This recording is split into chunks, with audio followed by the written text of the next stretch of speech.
নমস্কার বন্ধুরা, সবাইকে জন্মাষ্টমীর অনেক শুভেচ্ছা জানিয়ে শুরু করছি আজকের নতুন পর্ব। জন্মাষ্টমী উপলক্ষে আজকের রেসিপি হলো তালের বড়া।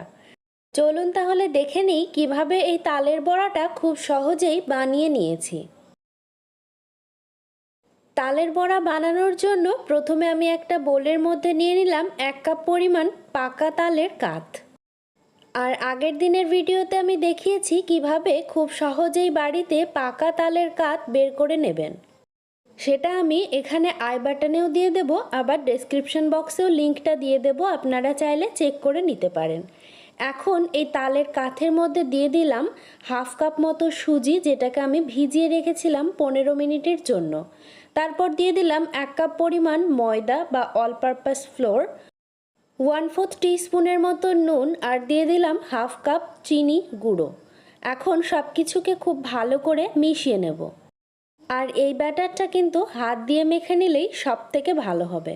তো দেখতেই পাচ্ছেন ব্যাটারটা কিন্তু একদম রেডি হয়ে গেছে বড়াগুলো তৈরি করার জন্য। ইতিমধ্যেই কড়াইয়ের মধ্যে সাদা তেল গরম করতে দিয়েছিলাম, গরম হয়ে গেছে। এখন ওতে বড়াগুলো ছেড়ে দেব।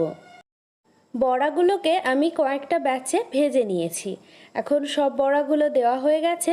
এবার আমি এই বড়াগুলোকে সোনালি রং ধরা পর্যন্ত উল্টে পাল্টে মিডিয়াম টু লো ফ্লেমে ভেজে নেব।